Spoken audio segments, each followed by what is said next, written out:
Otra anécdota que tengo de la época, cómo eran vistos los egresados de la escuela. Un día Di Biaggi, que era maestro de talleres de motores, yo estaba ya en sexto año y me llamó porque el hermano tenía un taller de rectificaciones en Cipolletti. Y el hermano le había encomendado que a fin de año, cuando terminaran las clases, si no le mandaba uno que él le parecía que para pudieran trabajar. dar para el trabajo. Y me llamó a mí y me propuso irme a Cipolletti. O sea, vos antes de salir de la escuela Ya tenías tu trabajo. ya tenías tu trabajo.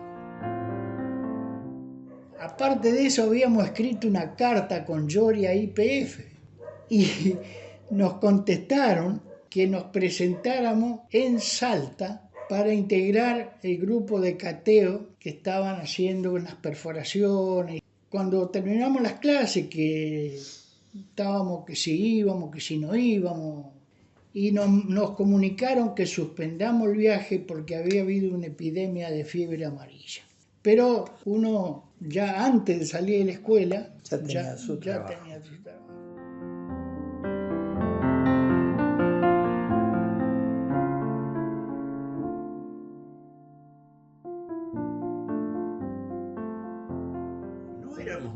No éramos muchos.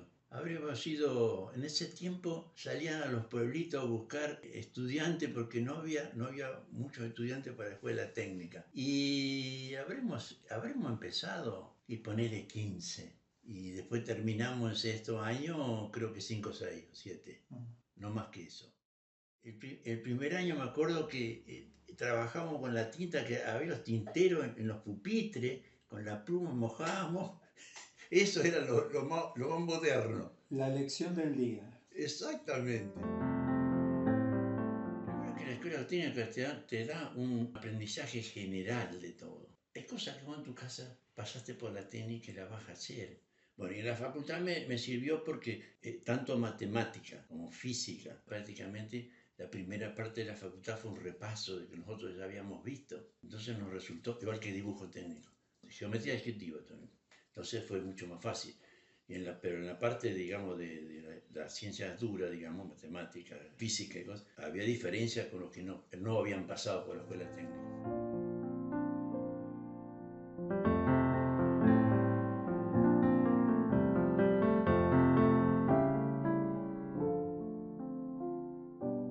Después empezamos en el 69, empezamos la fábrica. Empezamos a trabajar en el galpón de mi casa con 8 caños que habíamos comprado con la única plata que teníamos. Ajá. Y una sierrita, cortábamos los caños a mano. Yo fabriqué una dobladora, ¿viste? Doblábamos a mano y empezamos, bueno, vendimos esos 8 sillones y ya arrancamos comprando más material y así, ¿viste? Y bueno, después empezó a venir Javier Bombín, que era el cuñado de Miguel, y bueno, ahí arrancamos. Él trabajaba en la chelita y fuera de hora, al mediodía, se venía hasta las 2 de la tarde. Me gustaba trabajar. Mira, acá empezábamos a las 6 de la mañana, bien temprano siempre, al mediodía parábamos ¿no es cierto? Y después a la 1 y algo veníamos de vuelta y hasta la noche, hasta las 9 de la noche estábamos siempre, ¿viste? Todos en bicicleta se movían. Ah, sí. Sí, no había auto. Teníamos Bombín tenía botito, una Mibal de la Zanela. Me acuerdo que cuando teníamos los primeros sillones íbamos a San Carlos, ¿viste? Yo iba con el sillón abajo el brazo y él manejaba, ¿viste? Íbamos a vender en los pueblitos, ¿viste? A Progreso.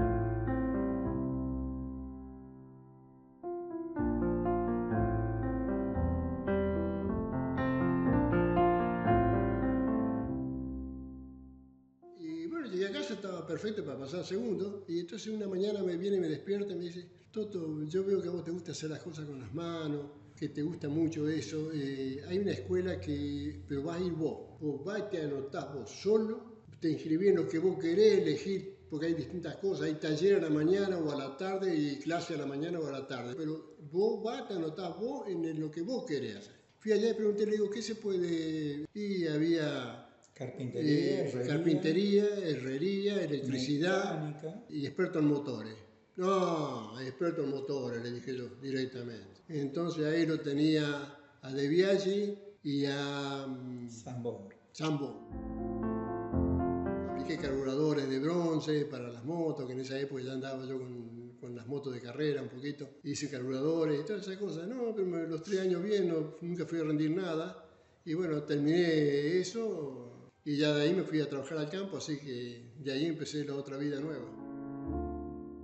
Fui al campo, por supuesto, sabía algo de tuercas, de todas esas cosas que uno sabe manejar, pero después de varios años tuve un accidente, cuando tenía 30 años, tuve un accidente que me quemé y entonces ahí sí estuve 1 año y medio internado, 32 operaciones, visión de todo. Bueno, no importa, estoy bien, gracias a Dios, salí adelante y me salvé, en esperanza. El brazo que me había quedado estropeado, que no lo podíamos ver, bueno, tengo una operación maravillosa que me hizo Chageni, el Pubi Chageni, y él fue el que me salvó la vida.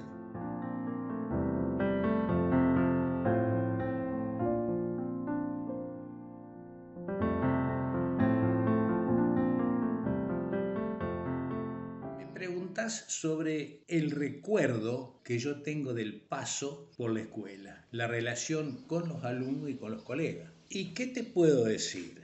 Con respecto a los colegas, bueno, éramos todos amigos. Fines de semana generalmente comíamos asado en la escuela, es decir, nos juntábamos, jugábamos al truco. Era otra época, cosa impensada. Si vos le podés decir esto a los profesores de hoy en día, o el director que te preste la escuela para comer un asado, posiblemente se complica un poco. Sí. Pero en esa época éramos pocos y nos conocíamos todos. Desde la época de Manolo de Popó o de todos esos directores que eran también compañeros, manteniendo las normas, el respeto y, ojo, no pasarse mucho. Paso de un edificio a otro edificio. Sí, ¿eso cambió en algo? En tu tarea, por ejemplo. No. En mi tarea, desde el punto de vista de la docencia, no cambió nada. Sí cambió para bien, porque ni hablar de las aulas, ni hablar del taller. Teníamos ventilador en esa época. Es decir, cambió desde el punto de vista, el edificio era muy acogedor, muy confortable y muy funcional. Pero la otra escuela tenía un romanticismo especial. La otra escuela, la pajarera, tenía una mística especial. Hasta el aroma de viejo tenía. Sí. En cambio, allá era todo nuevo. Nos sentíamos bien, pero no es que nos faltara algo, pero sí lo recordábamos con cariño.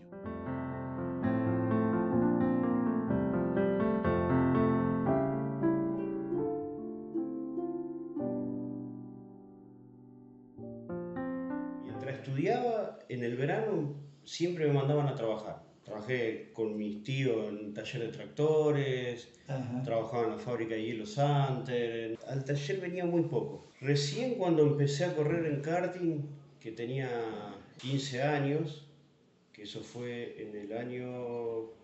87 sería. Sí, 87, 88, por ahí. 88. Sí. La noche antes de una carrera, ¿se duerme bien? ¿Se puede descansar? Y depende de las condiciones. Este fin de semana que fuimos a definir un campeonato, por ejemplo, y dormís y no dormís. Por ahí te despertás y pensando, che, ¿estará esto bien? ¿Estará lo otro? Este fin de semana nos tocó definir el campeonato en 2 condiciones de pista distintas. Un día piso seco y el otro día con lluvia. O sea que ahí hay que poner el auto en otras condiciones. Va en otras condiciones, sí, va en otras condiciones. Entonces, bueno, también vos capaz estás durmiendo y escuchás que se larga a llover y decís todo lo que trabajamos hoy no sirve nada para mañana. No sirve para nada. ¿Y cómo se siente uno después que terminó la carrera? Y que, bueno, hacer, por ejemplo, pudiste ver al piloto y a tu auto, el auto que preparás, ganador, campeón. Bueno, esa es una satisfacción. Verlo ganador, todo es una satisfacción. Un colegio que no es técnico y eso, y no ves una herramienta o no ves, no sé, un torno o algo de eso, por ahí no te define lo que a vos te gusta. Recordemos que en la escuela técnica también había química. Sí, sí. Que había muchos que pasan 2 o 3 años y les gustaba la parte química y han salido muy buenos químicos. Bueno, a mí me gustaba el torno, me gustaba la fresadora, todas esas cosas, y las herramientas, y entonces ya cuando vine al taller, si bien mi papá no me dejaba venir mucho, cuando vine acá ya vine con una noción muy clara de muchas cosas. Pero yo siempre digo que uno sale de una escuela técnica y después en la práctica te van ocurriendo un montón de cosas que las terminás aprendiendo o cometiendo errores. Uno no sale de una escuela técnica sabiendo todo, pero bueno, la base está.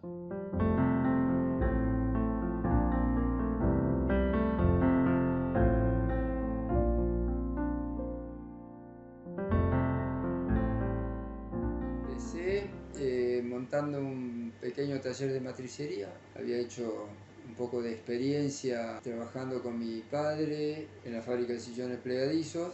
Y bueno, después trabajé un tiempo en Brasil en un emprendimiento familiar que habíamos hecho también con mi familia y una gente de allá de Brasil, en la localidad de Bento González. Y aparte de atender el tiempo que estuve allá, aparte de atender la empresa nuestra, que era también fabricar sillones playeros en ese caso, ahí fui a trabajar en una tornería grande y taller de matricería. Entonces ahí estaba la parte de diseño, cálculo y demás. Me tocó hacer el layout porque se mudaron a una planta nueva, porque era una fábrica que estaba creciendo. Hacían mucha tornería para petróleo y mecanizados en general. Y hacían matrices de corte, de estampado y de inyección de plástico. Así que ahí fui familiarizándome con el tema de la matricería, a pesar de que algo ya había hecho acá, matrices de punzonado, de corte y demás, para chapa principalmente. Aprendí un montón, aproveché mucho a la escuela, tanto los talleres como las materias, ¿no es cierto? A mí me gustaba mucho la matemática, la física, andaba bien en eso, me daba clase en Navarlá. Claro, aprendías con Navarlá. Sí, ahí había examen de ingreso en el año 80 y los técnicos en general, que habíamos salido con más o menos con un buen promedio, le habíamos dado bolilla en la escuela, entramos bastante fácil porque teníamos una buena base.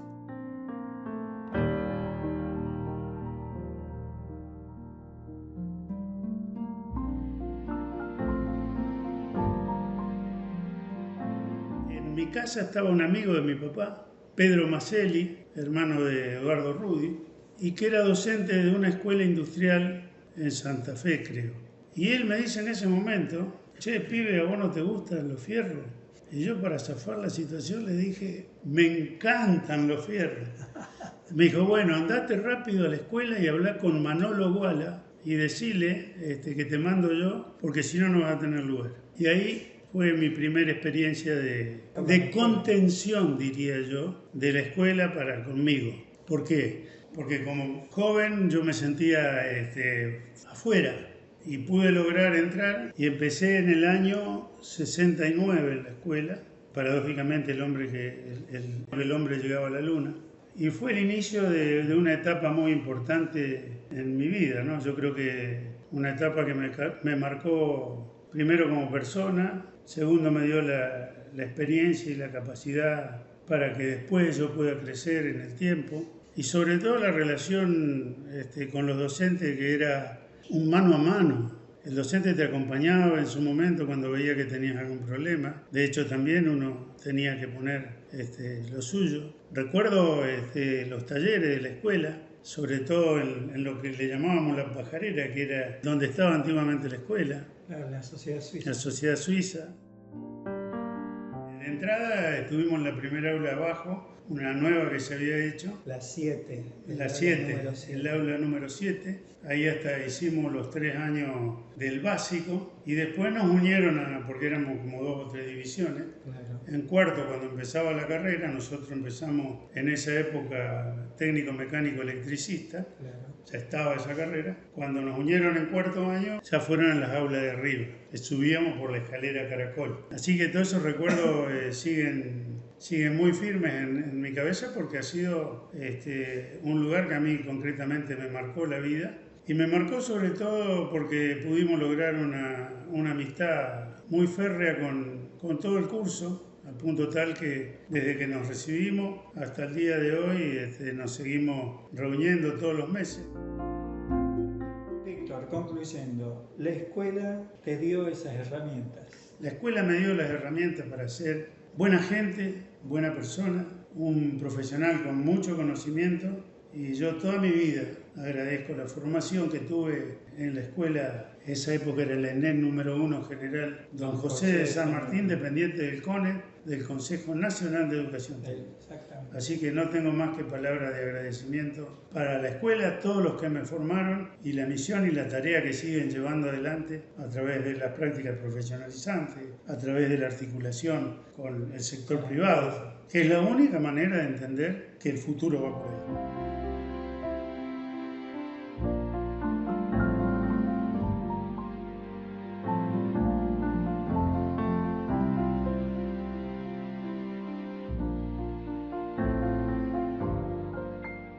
Recibí el año 1992. Con el título de técnico químico. Ya en el edificio nuevo. Exactamente, cuando yo empecé mi primer año, en el año 88, en ese año, a mitad de año, fuimos parte de la mudanza. Ah, vos estuviste en la mudanza. Tuvimos algunas clases en la escuela vieja, en el primer año, y otras en la escuela nueva, y participamos de acompañar a llevar algún torno, alguna limadora o algún tipo de estas herramientas que el taller tenía, pero fue una... Aparte, me siento privilegiado de haber también podido estar en las aulas del antiguo ENED número 1, del edificio viejo. Ajá. Porque es como unir la historia, ¿no?, de lo que fue y lo que es hoy. Así que fue una linda experiencia. Hoy lo veo a la distancia y realmente fue una buena experiencia, una buena vivencia.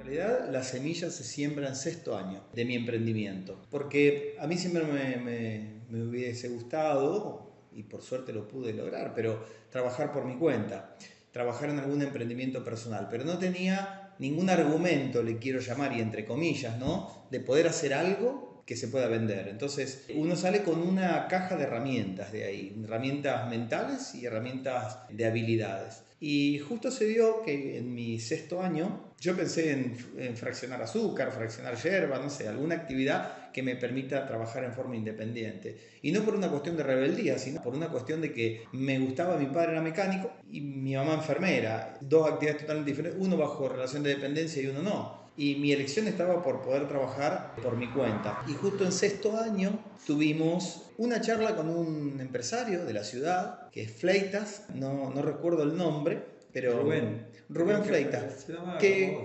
comentó cómo él desde un colectivo viniendo de Santa Fe, no sé si desocupado, pero venía pensando en qué hacer y vio unas personas doblando unos caños y ahí se inspiró para poder hacer sus primeras sillas y entonces eso abre la cabeza a decir, bueno, no se necesita tanto capital económico para arrancar, sino en realidad el capital está en las ideas, ¿no? Y bueno, esa charla vino concatenada también después a que teníamos que presentar algo en FECOL, que justo se hacía ese año, la feria, y en esta sumatoria de eventos que son virtuosos, donde se pone en valor la producción, justo teníamos que hacer un producto, un profesor que teníamos de química, Altaus, dice, vamos a hacer detergente porque la terminalidad electro va a ser una envasadora, nosotros vamos a hacer algo para envasar, y entonces decidimos hacer detergente. Y fue el producto que dio el puntapié inicial al emprendimiento. Ahí tenía un argumento para decir, acá puedo fabricar algo, está relacionado a lo que aprendí a hacer. Y entonces así fue como cuando termina la feria, uno aprendió a hacer detergente de alguna manera, que después no se continuó haciendo en la escuela, sino que fue solo para ese evento. Pero bueno, yo además iba fuera de hora, hacía jabones en la escuela, hacía cosas así como para aprender también.